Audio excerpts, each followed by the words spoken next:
बिस्मिल्लाहिर्रहमानिर्रहीम। जी क्लास 8 अस्सलाम वालेकुम। आज हम चैप्टर नंबर 4 स्टार्ट करने जा रहे हैं, ठीक है। और इस चैप्टर का नाम है फाइनेंशियल अर्थमेटिक, ठीक है। फाइनेंशियल अर्थमेटिक चैप्टर का नाम है, ठीक है। और इसकी एक्सरसाइज नंबर हम करेंगे 4.1, ठीक है।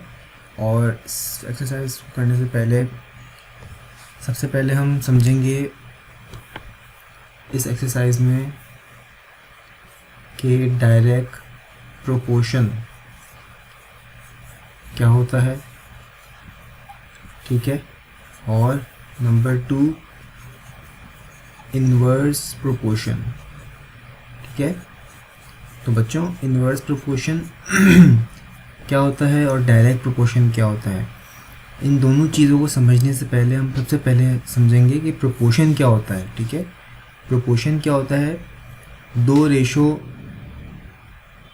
के दरमियान जो रिलेशनशिप होता है, दो रेशो की बराबरी को हम जो है वो प्रोपोर्शन कहते हैं, ठीक है। दो रेशो की बराबरी को हम क्या कहते हैं? प्रोपोर्शन, यानी इसको कहते हैं प्रोपोर्शन। मिसाल के तौर पे अगर मैं यहाँ पे लिखता हूँ 2:6, यानी ये बराबर हैं 1:3 के। तो ये बात सही है, बिल्कुल सही है, क्योंकि 2 1 2 होता है, ठीक है। और 2 3 6 होता है, ठीक है। तो 2:6 बराबर है 1:3 के, सही है। तो इसका मतलब ये कि दो रेशो बराबर हो गए, तो इनका जो इक्वलिटी का जो रिलेशन होता है उसे कहते हैं हम प्रोपोर्शन, ठीक है।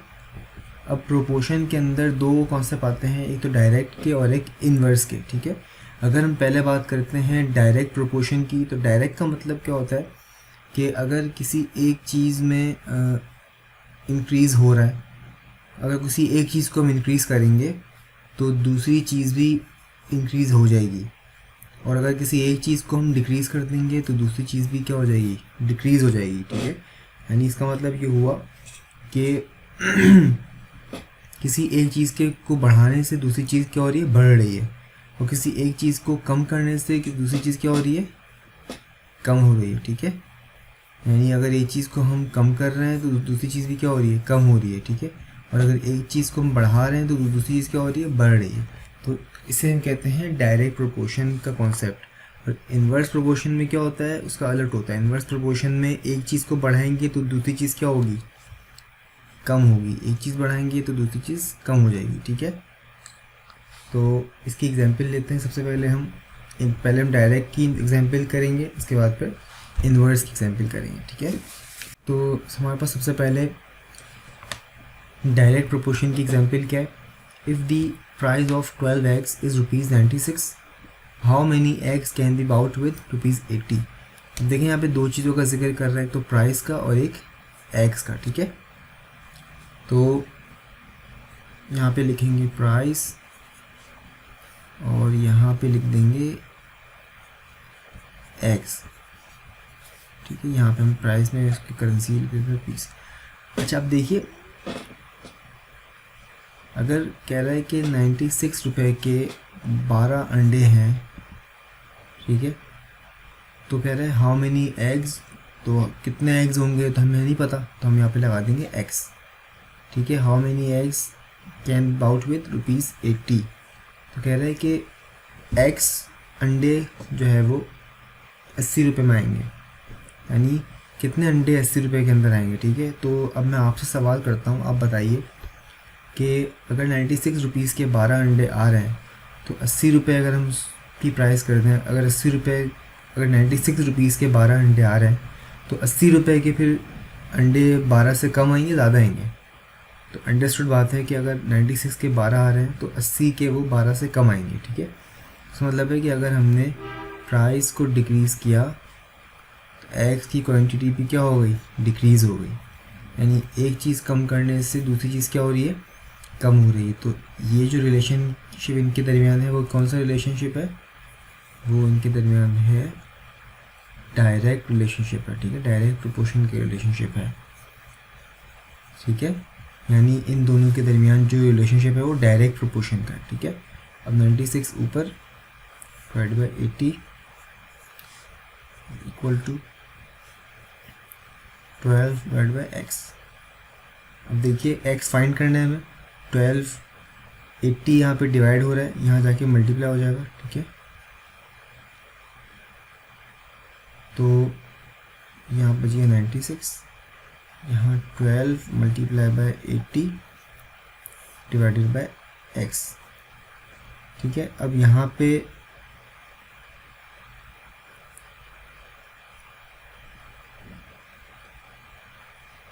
x चूँकि डिवाइड हो रहा है, यहाँ जाके क्या हो जाएगा, मल्टीप्लाई हो जाएगा, ठीक है। तो 96 into x is equal to 12 multiply by 80, ठीक है। अब हमें फाइंड क्या करना है, x फाइंड करना है, तो x is equal to 12 into 80 divided by 96, ठीक है।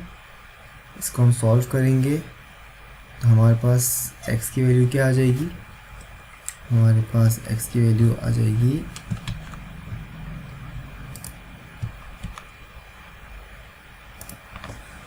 तो हमारे पास x की वैल्यू आ गई है 10, ठीक है। और ये हमारा क्या हो गया, आंसर हो गया, ठीक है। अब हम करेंगे इन्वर्स प्रोपोर्शन के क्वेश्चन की एग्जांपल करेंगे, ठीक है, ताकि आपको इन्वर्स प्रोपोर्शन के क्वेश्चन जो है वो क्लियर हो जाए, कॉन्सेप्ट क्लियर हो जाए, ठीक है। तो चलते हैं इन्वर्स प्रोपोर्शन वाले कॉन्सेप्ट की तरफ। जी तो देखिए इन्वर्स प्रोपोर्शन का एग्जांपल हमारे सामने मौजूद है। इसके अंदर क्या कह रहा है आपसे,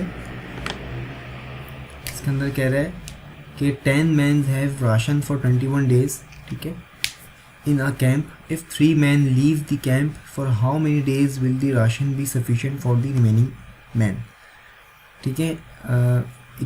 10 बंदों के लिए जो है वो 21 दिन का राशन मौजूद है, ठीक है।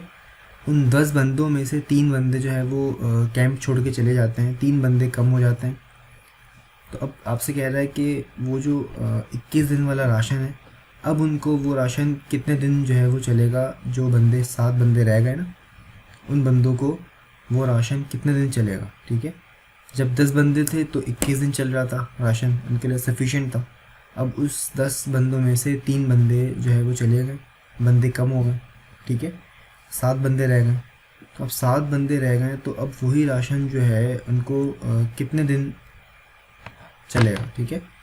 तो इसके अंदर 2 चीज़ें, मैन और डेज, ठीक है, मैन भी है और डेज भी है। तो देखिए ज़रा सॉल्यूशन, यहाँ पे लिखेंगे सॉल्यूशन, ठीक है। 2 चीज़ें हैं, एक तो हमारे पास है मैन और एक है डेज,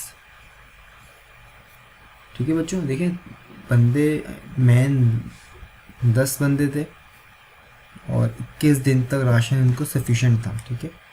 अब 3 बंदे छोड़ के चले गए कैंप, यानी बंदे कितने हो गए, 7 बंदे हो गए। तो अब कह रहा है कि for how many days will the ration be sufficient for remaining man, यानी जो बंदे रह गए, यानी 7 बंदे रह गए, उनके लिए जो है वो कितने दिन तक राशन वो चलेगा। तो हमें दिन पता नहीं है, तो हम यहाँ पे x लगा देंगे, ठीक है। अब ज़रा ख़ुद सोच के बताइए कि 10 बंदे थे तो 21 दिन तक राशन जो है वो सफिशिएंट था। अब बंदे कम हो गए तो इसका मतलब है आपके डेज़ क्या हो जाएंगे, ज़ाहिर सी बात है बढ़ जाएंगे, क्योंकि खाने वाले बंदे कम हो गए। तो बंदे कम करे तो डेज़ बढ़ गए, यानी यहाँ बंदे कम किए, यहाँ डेज़ बढ़ गए। तो ये कौन सा रिलेशनशिप है, इसके दरमियान इन्वर्स रिलेशन चल रहा है, ठीक है।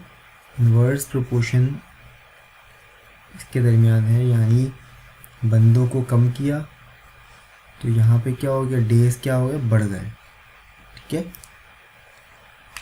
अब डायरेक्ट प्रोपोर्शन वाले क्वेश्चंस के अंदर एरो सेम जगह पे जाएगा, यानी अगर आप एरो अगर नीचे की तरफ लगाओगे तो दूसरी साइड भी एरो नीचे की तरफ आएगा, ठीक है। अगर एरो आप ऊपर की तरफ लगाओगे तो डायरेक्ट प्रोपोर्शन वाले क्वेश्चंस में ऊपर की तरफ एरो आएगा।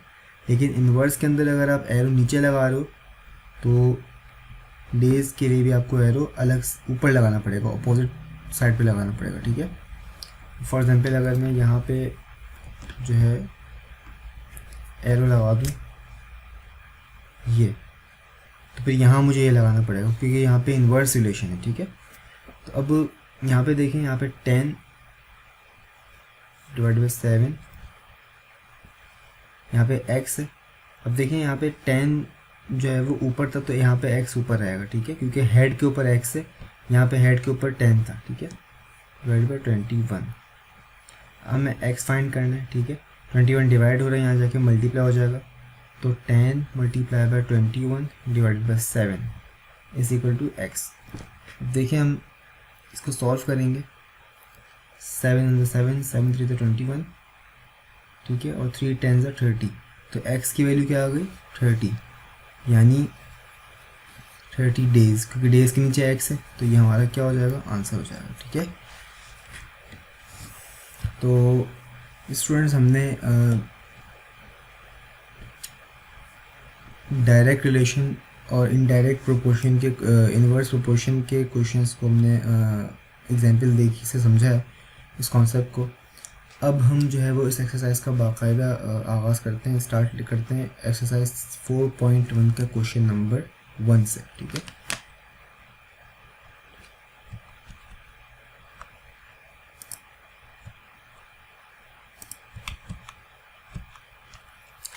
देखिए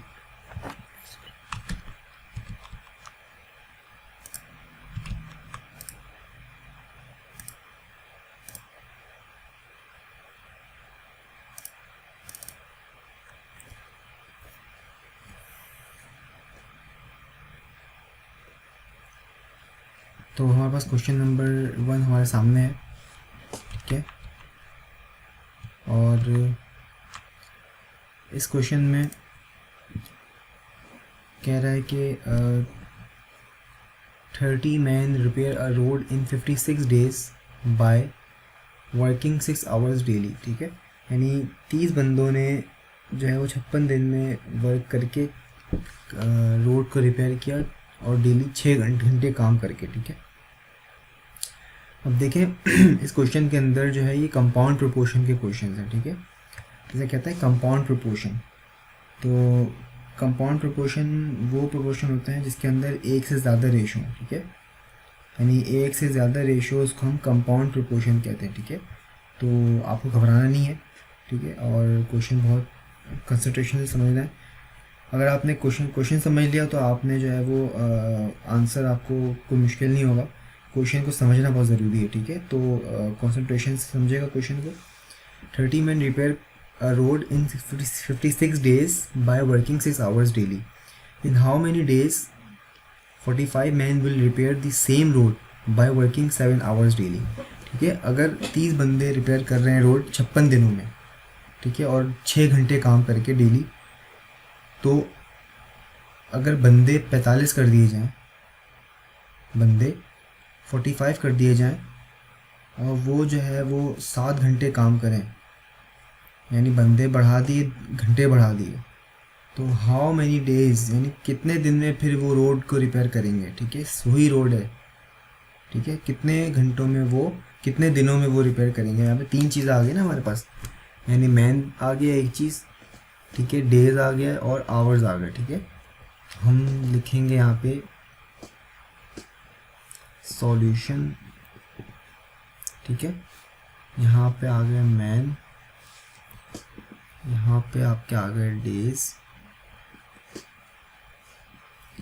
और यहाँ पे क्या आ गया आवर्स, ठीक है। अच्छा, अब मैन कितने 30, ठीक है, और 56 डेज और आवर्स हो गए 6। तो कह रहा है कि हाउ मैनी डेज, डेज हमें पता ही नहीं है, तो हम यहाँ पे x लगा देंगे, ठीक है। मैन कितने बढ़ा दिए हमने, मैन हो गए 45, ठीक है, और आवर्स हो गए 7।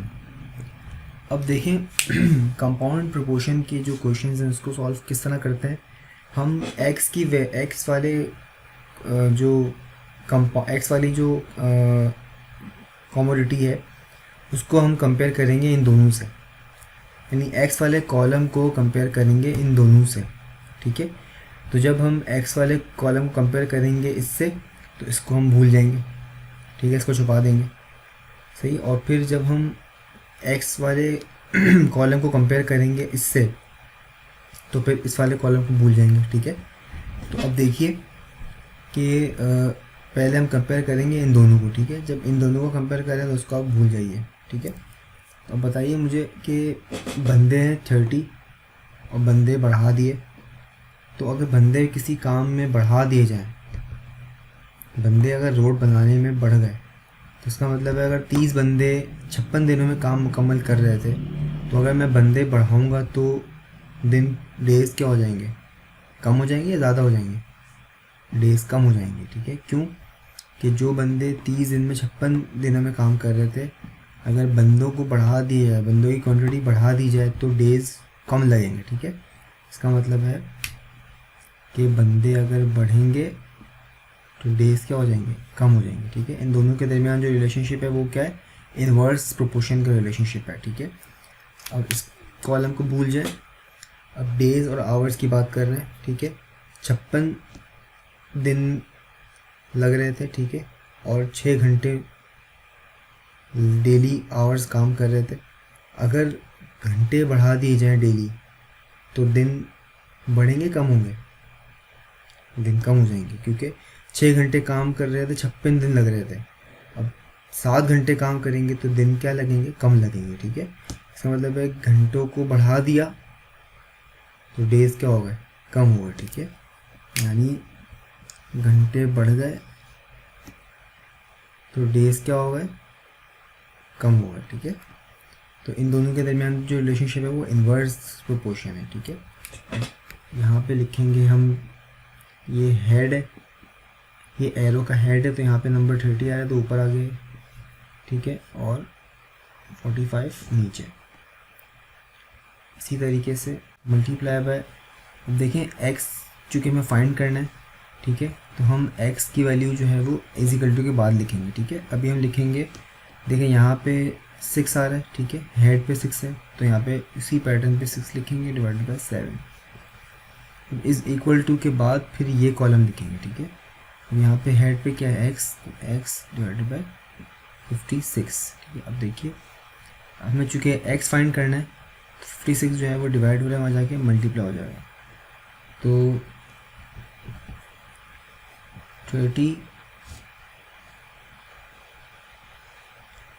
Multiply by 6 multiply by 56 divided by 45 multiply by 7 is equal to x, ठीक है। अब इनको हम सॉल्व करेंगे और एक्स की वैल्यू को फाइंड कर लेंगे, ठीक है जी। तो हमने सबसे पहले इसको सॉल्व किया, तो हमारा 32 डेज़ आंसर आ गया, ठीक है।